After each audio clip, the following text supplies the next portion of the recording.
collègues. Merci beaucoup, chers collègues, d'avoir retracé de manière historique ce parcours de l'Afrique. Je retiendrai juste une dernière chose, une simple chose, c'est que l'Afrique, comme vous dites, j'aime bien ça, appartient aux jeunes, mais il faudrait que ces jeunes-là aient les moyens de se saisir de son avenir. On va voir. Donc je passe la parole tout de suite au collègue suivant, donc Archange Issué Dinzé, qui est membre de l'Institut des sciences politiques de Louvain-la-Neuve, l'Université catholique de Louvain à Bruxelles, et chercheur au Centre d'études des crises et conflits internationaux dans la section maintien de la paix. Il va donc nous retracer à son tour, un peu nous recadrer ici dans cette évolution historique de l'Afrique. Et s'il vous plaît, chers collègues, 20-25 minutes pour qu'on puisse essayer de rattraper les retard.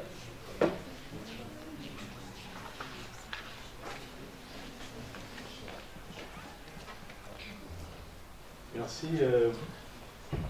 Merci au président du panel de m'avoir passé la parole. L'Afrique, quel rôle pour l'Afrique dans la gouvernance mondiale? Quel rôle d'abord pour l'Afrique pour ses propres problèmes? Depuis les années 2000, il y a une prospection stratégique des pays du Nord, principalement les grandes puissances. La Russie a revu sa stratégie de sécurité en 2000, en 2015, en 2022 et sa stratégie de politique étrangère en 2023, et l'Afrique tient une place cruciale. La France, la même chose. Dans tous ces livres blancs, l'Afrique tient une place cruciale. Toutes les puissances pensent stratégie pour l'Afrique. Mais est-ce que l'Afrique pense les moyens de contrecarrer leur stratégie? Est-ce que l'Afrique pense prospection pour ne pas subir cette stratégie? Ce n'est pas ici l'objet de ma communication, mais c'est juste des questions, des questions voilà, que tout le monde peut se poser. Et il faut garder cela en esprit parce que je pense qu'il y a une crise globale de la pensée stratégique en Afrique et principalement à l'Union africaine et dans les communautés économiques régionales. On doit avoir cela en esprit. C'est bien les idéaux, les grands débats, mais quand les autres pensent prospective, les autres pensent stratégie pour 2050, 2100, nous, on se limite avec des aides, etc. Je rappelle qu'en mars 2022, l'Union européenne a défini sa facilité de paix en Afrique. Et à l'intérieur, l'un des points majeurs, c'est qu'elle puisse avoir une domination géopolitique sur l'Afrique. Et elle a mobilisé dans ce plan au moins 5 milliards d'aides pour l'Afrique dans les aspects de paix et sécurité. Ce n'est pas rien. Personne, il n'y a pas d'amis en relation internationale, personne ne peut donner son argent juste comme ça. Donc c'est pour dire, quand les autres pensent stratégie, prospective, l'Afrique doit se réveiller. Alors moi je vais vous amener vers un autre voyage, dans une perspective brodélienne de longue durée, de 1992 à 2006, sur la contribution de l'Afrique au secrétariat de l'Organisation des Nations Unies. Principalement les incidences théoriques et empiriques de cette contribution. Certainement, vous connaissez, vous avez une idée de qui a pu être là-bas. Nous avons eu un Égyptien qui était ministre des Affaires étrangères dans son pays, qui a participé voilà, aux accords de Dayton. Nous avons un Ghanéen qui a fait toute sa carrière aux Nations Unies. Et ces deux hautes personnalités ont de manière significative apporté du sang neuf à l'Organisation des Nations Unies. Mesdames et messieurs, auguste assistance, le Norvégien Trygve, dans ses mémoires, pouvait dire « La fonction de secrétaire général est le pire job ». Pourquoi cette assertion? Je pense, et peut-être vous viendrez avec moi, que cela se base sur deux facteurs, ou deux perspectives, c'est selon. La première, c'est la complexité du poste de secrétaire général. La complexité au regard du chapitre 15 de la Charte des Nations Unies.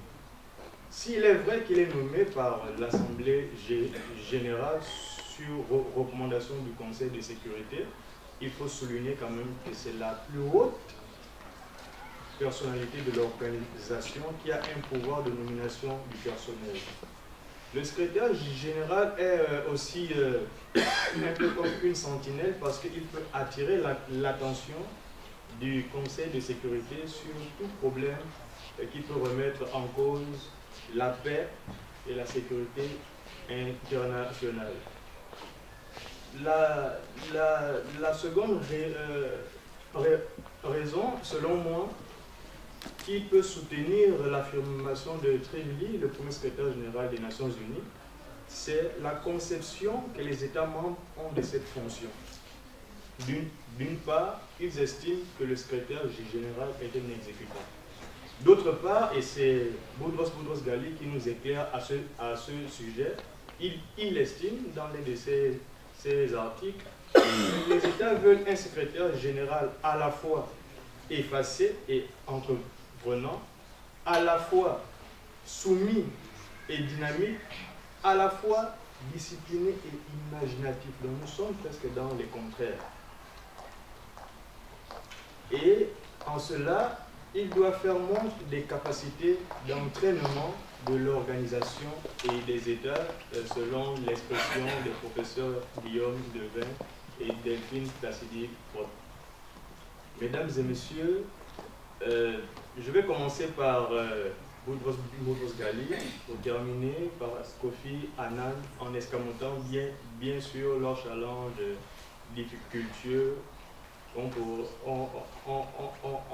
pourra aborder lors de la phase de discussion. Alors, quelle a été la contribution de Boudros Ghali au secrétaire général de l'Organisation des Nations Unies? Au plan théorique, on retient deux rapports majeurs. En 1992, l'agenda pour la paix et en 1995, le supplément à l'agenda pour la paix. Dans l'agenda pour la paix, Boudros Ghali nous présente ici un régime du maintien de la paix fondé sur 4 paramètres. La diplomatie préventive, le rétablissement de la paix, le maintien de la paix et la consolidation de la paix. Ce dernier aspect, la consolidation de la paix, est une notion nouvelle pour l'organisation puisqu'elle fait appel à un large éventail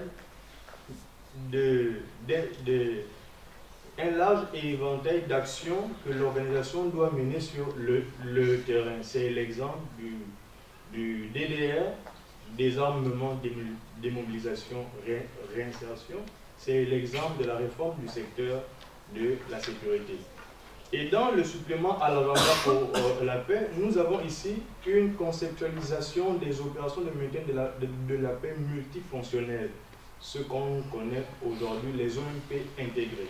Donc il s'agit de ces opérations qui ne sont plus exclusivement réservées à la force militaire, aux armées, mais il faut inclure le politique, les humanitaires, les représentants de l'ONU dans le pays hôte, etc. Au plan empirique, Boudros Ghali a créé le département des opérations de maintien de la paix qui gère actuellement de manière holistique tout ce qui est maintien de la paix à travers le monde. Il a créé le poste de haut-commissaire général, de haut-commissaire aux droits de l'homme, excusez-moi. Il a créé le département des affaires politiques qui regroupait avant 6 départements à l'exemple du département chargé des questions de l'Assemblée générale, le département chargé des questions du Conseil de sécurité ou encore le département chargé des questions de la Commission économique et sociale, du Conseil autant pour moi économique et social. Au plan structurel, pour demeurer dans cette lancée, il a mis en place une unité spéciale pour coordonner tous les départements. Il a aussi créé un sous-secrétaire général chargé des services du contrôle interne, mais aussi dans l'opérationnalisation de l'agenda pour la paix. Nous avons vu l'assistance des Nations Unies lors des élections au Mozambique, en Afrique du Sud, où l'ONU a participé avec 2500, plus de 2500 observateurs. Quelle a été la contribution de son sous-secrétaire général, celui qui l'a remplacé, son sous-secrétaire général au département des opérations de maintien de la paix, Kofi Annan? Annan, lui, il a été secrétaire général de 1997 en 2006, un peu plus longtemps que Boutros Ghali. Bien sûr, parce que Ghali devenant un peu gênant, les Américains ont mis plus ou moins leur opposition pour ne pas le reconduire, parce qu'ils estimaient qu'ils pourraient contrecarrer leurs intérêts. Alors, la contribution d'Annan au plan théorique, il a présenté plusieurs rapports. Nous allons retenir deux. Le premier rapport, en 2000, Nous les peuples, le rôle des Nations Unies au XXIe siècle. Le second rapport, Dans une liberté plus grande, développement, sécurité et respect des droits de l'homme pour tous. Je crois que l'un des intervenants ce matin a parlé de cet aspect où on doit inclure le développement et la sécurité. Donc Kofi Annan avait déjà pensé à cette perspective-là dans son rapport de 2005. Alors, qu'est-ce qu'on retient de ces deux rapports, nous les peuples, et dans une liberté plus grande? Le secrétaire général a interpellé les États membres et l'Organisation des Nations Unies pour qu'ils puissent travailler ensemble pour mettre les peuples à l'abri de la peur, à l'abri du besoin, mais aussi afin que les peuples puissent vivre dans la dignité. Il a aussi interpellé que les États et l'organisation doivent tout faire pour mettre en place des politiques pour ne pas entraver l'existence des générations futures. Et ça nous interpelle parce qu'au plan empirique, on verra l'adoption des objectifs du millénaire pour le développement, ces objectifs qui, je pense, représentent quand même une avancée pour le secrétaire général lui-même, pour l'Organisation des Nations Unies, mais aussi pour les États membres. Kofi Annan, excusez-moi, a œuvré pour la création de la Cour pénale internationale. Il a œuvré pour la création du pacte mondial, mais aussi pour l'adoption du principe de responsabilité de protéger que nous connaissons bien, qui a impacté lors de la crise de 2011, la révolution 1973, etc. C'était quand même un principe assez majeur qui tenait à cœur Kofi Annan, d'autant plus que depuis 1999, dans un discours en Suisse, il rappelait déjà que face aux dangers imminents, les Nations Unies devraient prendre leurs responsabilités et intervenir, même si l'État hôte met des réticences.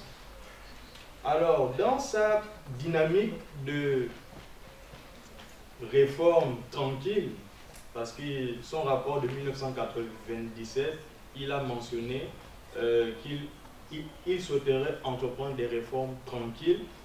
En 2005, dans cette perspective-là, il a rappelé qu'il continue dans sa réforme tranquille. Et pour cela, il y a eu la création, après le sommet mondial de 2005, de la commission de consolidation de la paix, du bureau de consolidation de la paix, du bureau de déontologie, du comité des droits de l'homme, mais aussi l'adoption des principes de l'investissement responsable. Mesdames et messieurs, que ce soit Kofi Annan ou Boutros Ghali, on pourra parler ici pendant des heures parce qu'ils ont tellement fait des choses dans plusieurs domaines, mais j'ai estimé réduire ma communication à ces éléments-là et on pourra aborder d'autres tout à l'heure ou lors de la publication des actes de ce colloque. Donc pour conclure, je dirais à l'instar du Suédois Dag Hammarskjöld, qui a contribué significativement avec la mise en place des casques bleus en 1956 lors de la crise de Suez.